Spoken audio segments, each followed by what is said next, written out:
نننۍ ویډیو کې به موږ د جان ډیوي فلاسفي اف ایجوکیشن باندې خبره کوو څه ته چې پراګمیټزم، سټوډنټ بیس لرننګ، پراجیکټ بیس لرننګ یا ایکسپیرینس بیسډ لرننګ ویلی شي. جان ډیوي د امریکې ماهر تعلیم، فلسفي، ماهر نفسیات او د پراګمیټزم په بانیانو کې شمارل کیږي. په 20مه صدۍ کې د امریکې تعلیمي اصلاحاتو کې د بنیادي کردار دی. دا د تعلیم د ترقی پسندۍ سوچ یو اهم مفکر و. جان ډیوي یو ښه فلاسفر، سایکالوجیسټ، ایجوکیشن ریفارمر و. جان ډیوي ټول نه زیات زور په دې خبره راوړي چې تعلیم په پریکټیکل ایکسپیرینس باندې یعنی عملی تجربه باندې پکار دی او ساینټیفیک انکوایري. جان ډیوي وایي چې د تعلیم دپاره یو خاص نصاب یا یو فکس کریکولم نه دی پکار. تعلیم د یو طالب علم ضرورت او دلچسپي ده، نیډ او انټرسټ دواړو باندې توجه پکار ده. هغه دا هم وایي چې تعلیم ډیموکریټک او انکلوسیو پکار دی، یعنی سکول د یو ماشوم دپاره کمیونټي سینټر دی.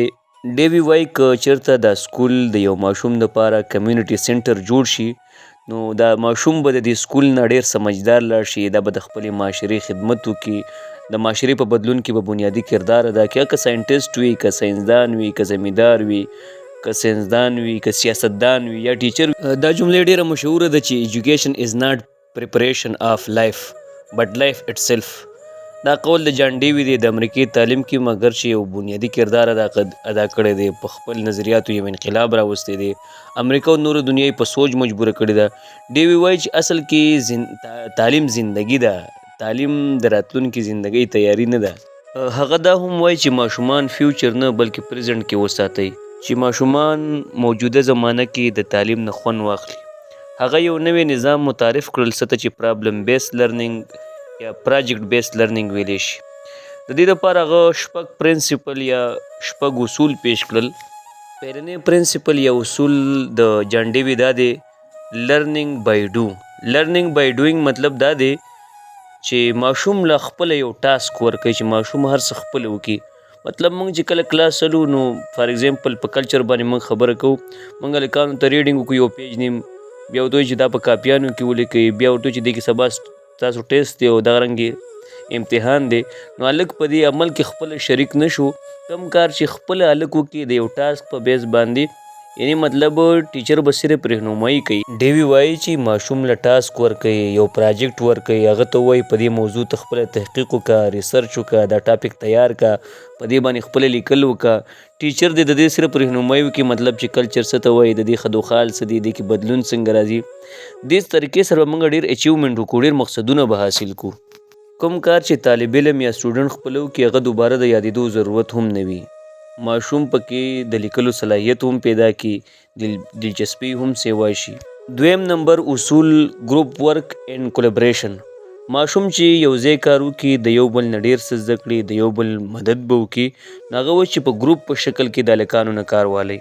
دریم نمبر اصول کمیونیکیشن سکل، یعنی هغه وایي چې ماشوم له یو موضوع ورکوي، ماشوم به د یو بل سره په هغې باندې ډسکشن وکړي، یو بل سره به خپل نظریات شریک کړي، ماشوم کې به خود اعتمادي پیدا شي، شرم به ختم شي، خپلې کمزوریانې به وپېژني، د سوچ صلاحیت به ډېر ښه شي، ماشوم کې به کریټیکل تھنکینګ پیدا شي، د جملې په ساخت او سټرکچر باندې به پوه شي. څلورم نمبر اصول ناٹ فارمل بټ انسیډنټل لرننګ، یعنی فارمل طریقه دا ده چې یو رسمي طریقه دا ده چې موږ یو خاص نصاب یو خاص روایتي طریقې سره ماشومان پویو، او انسیډنټل لرننګ دا وي چې ماشوم لیب ته بوځه، هغې چې کوم دی خپلو کې کیمیکل میلاو کړه، د هغې چې کوم دی بې ریاکشن څه کېږي.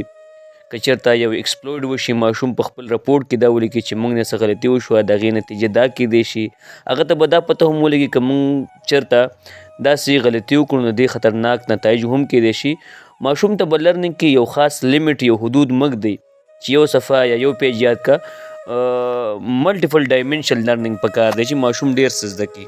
پنځم نمبر اصول د هغه دی چې ماشومان له یو پراجیکټ ورکوي، یعنی ورکینګ ماډل وله ورکوي، مطلب چې یو شپ جوړ کړي، په پای کې به چې کوم دی هغه کیمسټري، فزیکس، جیومیټري، آرټ او دارنګ د لینګویج په تور باندې رپورټ لیکي، که انګلیش اردو کې لیکي، یو زبان به مو سره یاد کړي. یعنی یو وخت کې به ماشوم د ډېرو مضامینو زده کړه وکړي. شپږم نمبر دغه پرنسپل یا اصول انټراکټیو کلاس روم.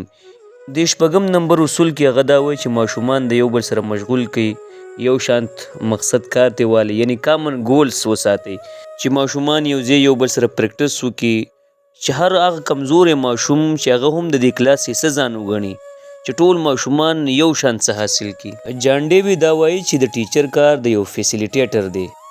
ټیچر به داسې نه کوي چې بس د سټوډنټانو ذهن دی د علم نه ډک کړي او بس دا سبا یاد کړي او دې کې سبا ټیسټ دی، بلکې هغه دا ویل غواړي چې سټوډنټانو له څه ټاسک ورکوي، د ماشومانو دلچسپي سیوا کوي، تجسس ورله سیوا کوي، د دنیا په هکله مسلو په هکله د غور او فکر دعوت ورکوي. دې سره به سټوډنټ خپل سوشل ریسپانسیبیلیټي په معاشره کې به خپل ذمهواریانې وپېژني. ډیوي وایي چې داسې نصاب ماشوم له پکار دی چې هغه د خپلې معاشرې مسایل وپېژني، لکه نن سبا چې څنګه ګلوبل وارمنګ دی یا کلایمیټ چینج دی یا د بلتې هوی آبادي ده. جان ډیوي د ایکسپیرینس لرننګ 4 مرحلې ښودلې دي.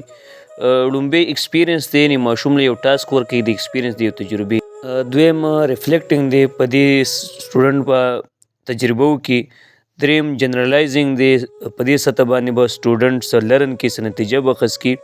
او څلورم نمبر اپلایینګ دی، چې اپلایینګ یعنې چې دی څه زده کړي هغه به په معاشره باندې اپلای کړي، د معاشرې مسلې به حل کړي.